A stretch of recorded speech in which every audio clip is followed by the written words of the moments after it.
Buddha finds his enlightenment under a tree.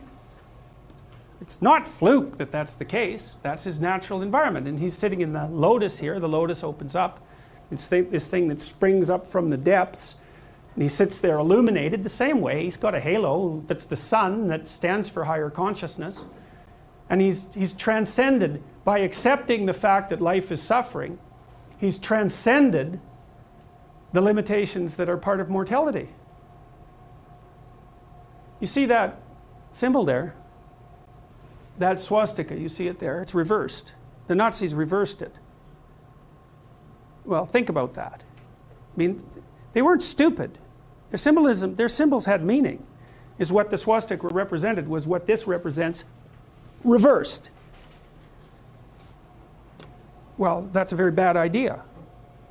This is the thing that this idea is what enables people to transcend their suffering. And Buddha said, well, don't be too attached to things. And what does that mean? It doesn't mean deny the world. It might mean deny the world if you're too in love with the material, like with material well-being, let's say, then your pathway to transcendence and meaning might be to abandon that because it's constraining you. It's making you less than you could be. But the fundamental lesson, the more fundamental lesson that's underneath that is don't let what you are stop you from being what you could be. Right. And so then the question is, well, what do you identify with? Do you identify with what you are? Then you're a tyrant. Do you identify with chaos? Because that's the opposite of order, say. Then you're nihilistic.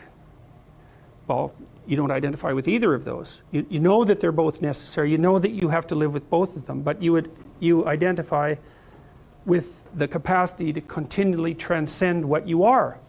And then you seek out error. That's what humility is. It's like, I'm error-ridden. It's like, so I want to put myself in a situation where I can discover one of my errors, hopefully not in a way that's going to knock me completely out of the game, right? I want to seek out a challenge. I want to find out where my limits are. I want to find out where there's not enough of me yet. And I want to do that in a way that's engaging because, you know, you can wear yourself out fighting dragons, obviously. You can exhaust yourself completely, and that's not helpful. You know, one of the things I learned, for example, when I was coaching lawyers, these were people who had very high-end careers, and so they had an infinite workload. No matter how much they worked, flat out, there was always way more work that they should do. It's a very difficult thing to learn to manage. And so they were exhausting themselves, and I said, well, you know, you have to work less per day. It's like, well, no, that's not happening. I can't do that.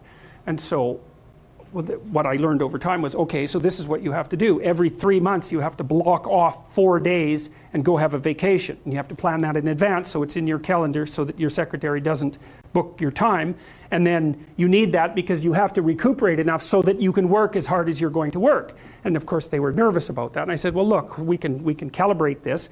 Let's keep track of your billable hours over the next year and see if they increase or decrease. Because I bet you if you take more time off, you'll actually have more billable hours. You'll actually have your cake and eat it too. You'll get to have a vacation and you'll be more productive. And that inevitably that was what happened. And so that's a matter of calibrating the game properly, right? You want to play a game that you can play today, but also one that you can play next week and next month. We're not talking about, you know, your career this week. We're talking about you having a career that lasts 30 years, that doesn't kill you, that doesn't make you hate yourself or the job, that doesn't make you bitter, that doesn't wear you to a frazzle. So it has to be optimized. And so I think that you can, in fact, decide to take on the load that's optimally meaningful if you want, and then you get to have your cake and eat it too. You're on the pathway to continual incremental improvement. You only have to burn off a feather at a time instead of having the whole bloody thing burst into flames. But it's a constant source of renewal. And there's an idea that to be renewed, you have to drink the water of life, right? That's an old mythological idea. And what's the water? The water of life, chaos is water. Water is chaos. Water is what washes away too much order. And to stay continually, let's say, refreshed by the water of life is to take on exactly the right amount of chaos to make sure that your garden is properly nourished. And I think meaning is actually the marker of that. And as I said, you know that I wouldn't consider myself either naive or particularly optimistic person. I don't think I'm either of those. But this is actually an idea This is one of the only ideas that I've ever found that I really believe to be rock solid. I actually think that it's true. And it's very optimistic because it says you can use your sense of meaning to calibrate your progress through life. But there's rules. You have to aim at the highest possible good that you can conceive. Now, and that's subject to update, because what the hell do you know? But you start by aiming at the star you can see rather than the dimmer one that you can't yet perceive. And then you decide that you're going to do that honestly, right? That's a big decision. So the first decision, I think, in some sense, is a decision of love. You're going to decide that being is worthwhile and that you're going to work for its betterment. And that's a decision that's based on love. And the second decision is based on truth. Having made that decision, you're going to play a straight game. Having made those two decisions, I think that you can allow your sense of meaning to calibrate your pathway. And then what's so interesting is that you hit a state that's as close to paradisal as you're going to hit right away, because being engaged like that, it's better to be engaged in the solution of a complex problem than not to have a problem at all. And that's no different than saying it's better for there to be being than non-being, because being is a problem. And so if you want to have no problems, then you have no being. And you could say, well, being is so miserable that maybe that's the route we should take. And fair enough, but maybe you can have your cake and eat it too. You can have the damn problem. It can be a problem worth solving, and you can be so engaged in solving the problem that it justifies the fact that the problem exists. And then you get to have the problem and the solution at the same time, and maybe that's better than not having the problem at all. And I believe that, because one of the things I have seen, and I've seen this being so interesting when I've been lecturing to people, especially more recently, and this is also manifested itself on YouTube. I'm talking to people a lot about responsibility, and it's young men in particular that seem to be responding to that. And I think that's partly because I think that young women, in some sense, have their responsibility map already laid out for them. It's also less voluntary in some sense for women, because they have more complicated problems to solve in the first part of their life, right? Because they have to get the family problem solved. But whatever. I've been talking in a very delineated manner about responsibility, which is a strange thing to sell to people, but responsibility is what gives your life meaning. And so then you might say, well, then take on ultimate responsibility. And what happens? You have an ultimately meaningful life. And then you might say, well, if your life is ultimately meaningful, doesn't matter if it's punctuated by tragedy or even predicated on tragedy. It's worth it.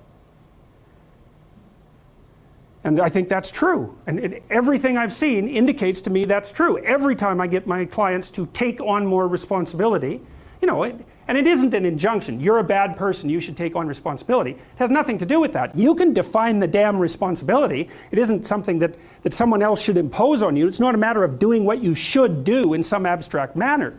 It's not that. It's the choice of what game you're going to play. And you can play the game of the seeker, I would say, and if you play that game, then everyone wins. And it's the best game you can play. And so the answer, in some sense, to the tragedy of life, to the catastrophe of life, to the fall, is to adopt the responsibility of mortality that goes along with that, and to play that game maximally. And paradoxically, it's in the willingness to do that the solution emerges. I would say you have to determine, this is a process of soul searching. What are you oriented towards? And the answer could easily be nothing.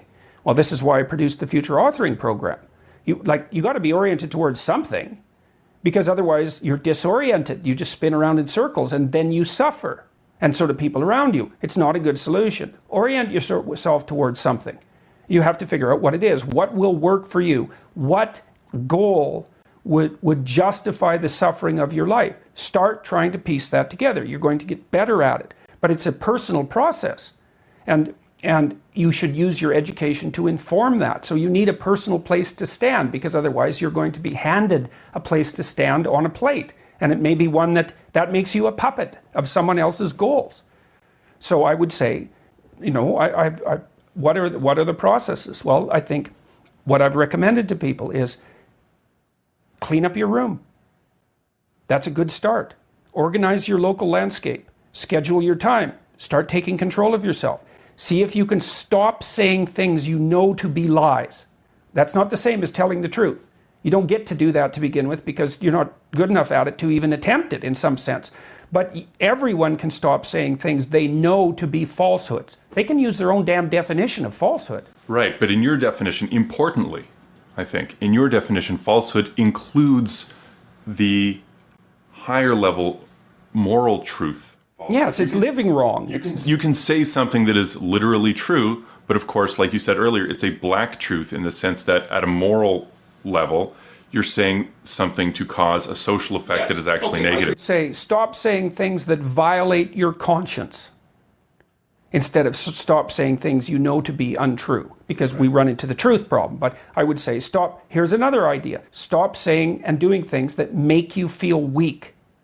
Just all you have to do is pay attention to that. Some things you do will make you feel disintegrated. It's a physiological sensation. Disintegrated and weak. It's something that Carl Rogers commented on. He thought about that as part of, now I can't remember the word. It's something like integrity. But that isn't the word he used. But some things improve your integrity and some things disintegrate you. Now, the things that disintegrate you, you often do to impress other people, or because you're taking a shortcut, or you're escaping what you know to be your moral obligation. And your moral obligation stems naturally from your aims. Like once you have aims, you have moral obligations. They come together because the moral obligation is what you need to do in order to obtain the aim. So, and if you don't have an aim, well then you're aimless, so that's not a solution. So along with the aims come the moral obligations. Then when you violate the moral obligations, you'll have a sense of that violation. It's like, well, you have to stop doing that. Or that's something you could do. You don't have to. You don't have to do any of this. But I would say that's where people should start. You start small. It's not small. You think it's small. It's not small. I had a girl come up to me last night at the end of my talk, and this happens all the time. She said, I started cleaning up my room last year, and it completely changed my life. She said, your room is an externalization of your mind. And that's right. That's exactly true. To the degree that you're in your room, the room is you. Now, that isn't how people think, but that's okay. It doesn't matter if they think that way. That's how it is. So straighten up what you can straighten up and quit saying things that make you feel weak. And then you'll know what to do next.